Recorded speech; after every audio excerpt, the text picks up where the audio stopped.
Hello, everyone.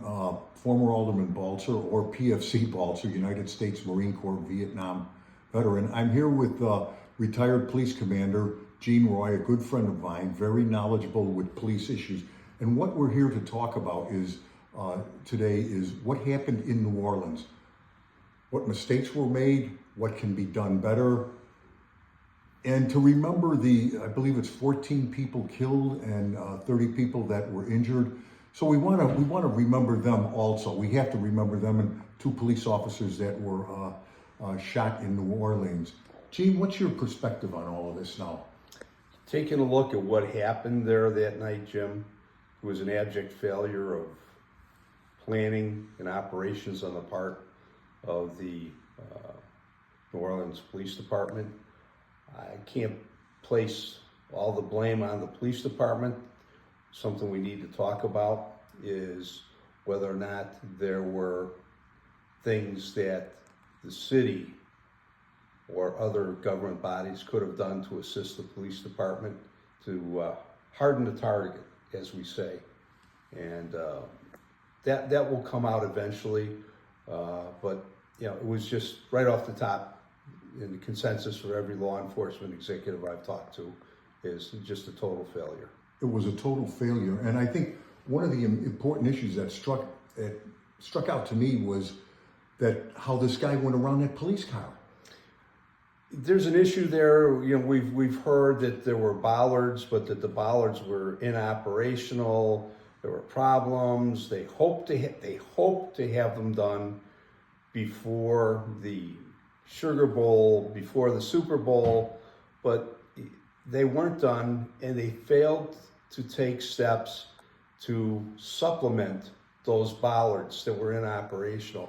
And Jim, in police work, just like in the military, hope is not a viable strategy. No, and would you explain, some people might not know, what is a bollard? Bollard is a heavy metallic object that is placed in a sidewalk or a roadway. It's adequately anchored into the ground some distance so that it can defeat a vehicle that is trying to brake it and to go down whether it's a sidewalk or a street that's being occupied by citizens. And I've seen them here in Chicago. We've put them up. One of the other things, before we get into this, I guess he had what is thought to be an ISIS flag on the back of his truck. That's been publicly reported, yes, sir. He had it and wasn't stopped, wasn't questioned, nothing like that. Am I right? Not that we know of. No. Not that we know of. So there were signs that something should have been done. We don't know if any police seen him or anyone even know what this flag was. We have to put that in context of, after the fact, it's a clear indicator of the motivation for the attack. But before the attack, this is America. It's First Amendment. Right. As unfortunate, as ill-advised as it may be, he had the right to fly whatever flag he wanted to fly. Yeah, I agree with that. And unfortunately, I just think it's a symbol of hatred and everything else. That's like a Nazi flag. I agree with you, but that's the way our country runs. Right. That's what the First Amendment is about. We don't have to like what somebody is displaying, but we have to respect their right to display it. Like to say it. Now, what would we have done differently here in Chicago? You were an expert on this. You know it, and as an alderman, I had to deal with different things like this. Seeing that gap onto Bourbon Street where the bollard was inoperational, apparently they put one squad car in the middle of the street. They also had a barricade like you'd see on a road construction project. It's a flimsy barricade, and unfortunately the police car wasn't wide enough to cover the entire entrance. They had no provisions to block the sidewalks, which are very wide down there. What we would have done in Chicago, there would have been heavy trucks, snow plows, garbage trucks, dump trucks, something and they would have been filled with sand so they could withstand an attack, a blow, like another vehicle ramming them. That's how we would have covered that gap. How many how many times have you had to barricade the city or barricade areas, like when if you were worried about riots or if you worry about terrorist attacks? Because correct me if I'm wrong, but which guy was going to come to Chicago? Oh God, I can't. I think it was the guy that shot up Las Vegas a couple of years ago. He had looked at Chicago, I think, at the Lollapalooza that he was reported to have been one of his. So how do you prepare for this? One of the things, we've lived in an entirely different world since September 11th. And we have to take a look at a much wider picture. It's not just enough to have fences up that are going to corral pedestrian traffic or people that are walking down the street.